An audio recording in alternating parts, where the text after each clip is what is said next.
Мұхтар Әуезов роман-эпопеясынан үзінді бірінші тарау қайтқанда. Бұл тарауда Абай оқуын аяқтап ауылына қайтады.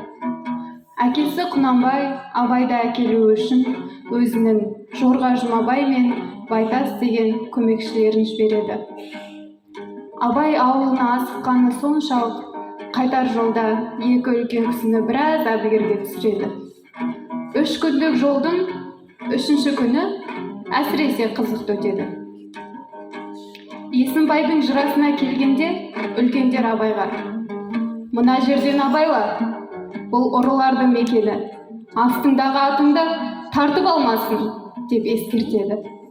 Оны тыңдамаған бала Абай тағы да шауып кетеді. Абайдан адасып қалған Байтас пен Жұмабай Есімбайдың жырасына жақындайды. Байтастан Жұмабайдың артында қалып қойғаны сол еді, артынан бір бетін тұмшалап алған атты кісінің шауып келе жатқанын байқайды. Оның ұры екенін байқаған Жұмабай бірден қолындағы шоқпарын алып жатқаны сол еді, аттыдағы ұры басындағы бөрігін көзіне түсіріп, қолындағы шоқпарын тартып алады. Қатты қорқып кеткен Жұмабай көзін ашса, шек-сілесі қатып тұрған Абайды көреді.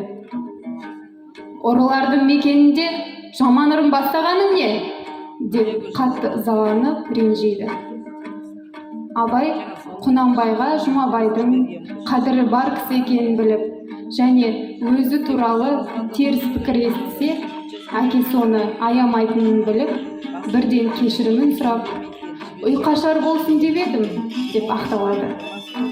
Абайдың кішіпейілділігіне тамсанған Жұмабай оны кешірген сыңай танытады.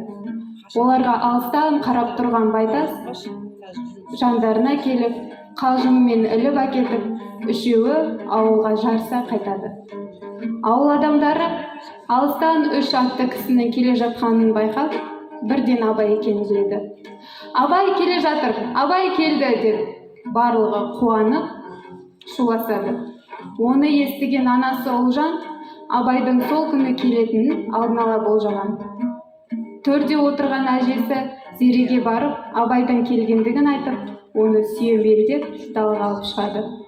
Абай аттан түсе сала анасына қарай беттеген сол еді, анасы оған: «Балам, бірінші әкеңе барып амандас» деп әкесіне қарай жібереді. Бірінші әкесін байқамаған Абай қысыла ұяла әкесіне қарай беттейді. Жанына Жұмабай мен Байтас та барады. Үшеуі жағаласа амандасады. Сәлемін қысқа қайырған Құнанбай: «Бойың өсіп қалыпты балам, сонымен бірге білімің де өскен шығар» деп сұрайды.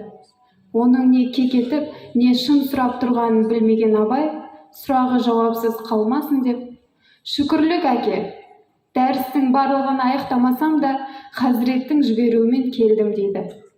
Құнанбай баласын анасына қарай жібереді. Жол жүрген ауылдары барлығы оның бетінен сүйіп, құшақтап амандасады. Құнанбайдың сұлу тоқалы айғыз болса: «Әй, мына қатындар баламыздың бетінен сүйетін жер қалдырмады ғой» деп Абайдың көзінен сүйеді. Ал анасы Ұлжан болса, Абайдың тек маңдайынан иіскеп, әжесіне қарай жібереді. «Бірінші маған емес, әкеңе бардың» деп ұрысып, әжесі баласын құшағына алған кезде «Құлыным» деп жылап, кемсеңдеп жылауға айналады. Әжесі Зеренің құлағы естімей қалған екен. Ауыл әйелдері «Балаң молда болды, ұшықтатып ал» деп қалжыңдайды. Абай ұшықшы, балгер дегендерді жақтырмаса да, әжесінің көңілі үшін өз шығарған өлеңдерін шын молдаша оқып, сүф деген кезде ауыл әйелдері түсінбей қалады. Содан кейін оның қалжың екенін біліп: «Әй жүгермек, сенің осы жерің нағашыларыңа тартып кетіпті» деп барлығы күледі.